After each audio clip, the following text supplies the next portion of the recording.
So today I will be responding to Noelle Kidman's debate post in which she argues that the Trump administration did address coronavirus concerns adequately. The main issues that she argues in support of the Trump administration's response are basically the timing of our response of America's response, and whether it was the question has been whether it was adequately fast enough to respond to the threat or whether there were delays and hesitation.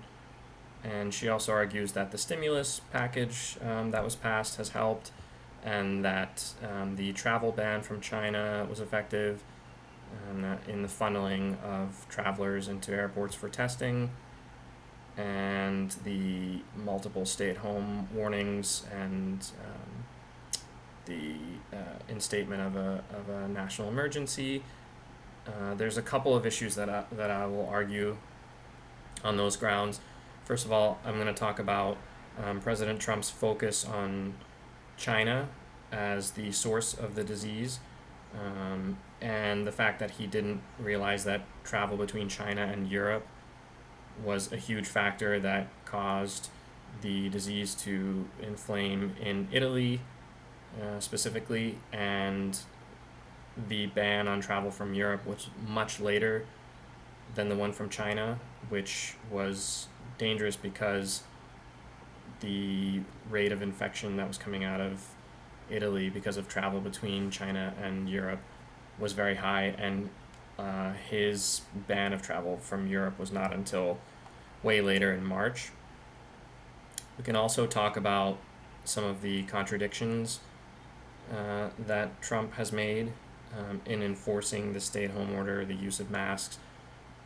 He himself has refused to wear a mask on several occasions, which has sent mixed messages. He, despite the stay-at-home orders, doing significantly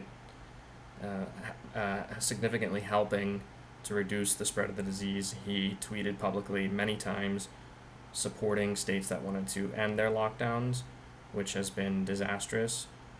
The rates, the death rates, although he often argues that the numbers are only higher because of our higher population, our rates per million are still statistically way higher than most of the other countries that have dealt with it.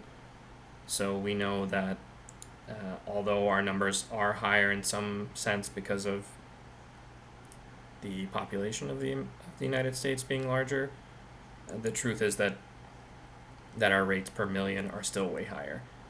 Now we know as well that with his support of ending these state lockdowns, that we are now currently in the process of seeing a huge spike in states that hadn't had spikes earlier, while New York and the Northeast and California were rising.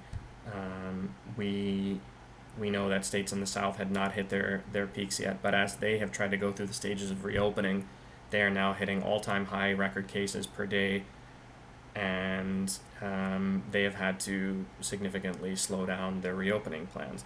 So we know from that perspective that the Trump administration has not supported the situation correctly. We also know that there were huge delays in getting supplies out to the places that needed them, to the hospitals that needed them. Although he has constantly spoken of doing this adequately, we know that multiple reports of nurses and doctors describing sharing equipment, sharing one set of protective equipment between an entire nursing staff. There are a lot of anecdotal, obviously, reports, but still, those all add up to a lot of cases. And we know that there's been a lot of bias in the way that states have received the funding and supplies that they needed. We know that Massachusetts had to wait multiple days, and in fact weeks, for supplies, even though they requested them at the same time as Florida, a Republican governed state, which received theirs within a day, or they'd been sent out almost immediately. and that is something that Massachusetts Senator Elizabeth Warren has said that she will be investigating. And basically, what we look at is a pretty disastrous response. The inability to see the threat from Europe, the inability to see other countries responding much more quickly than we did. Our overall travel ban from China was way later than almost all other countries. And so we have to conclude, especially with the number of deaths that we've had, that the response by the Trump administration was not adequate.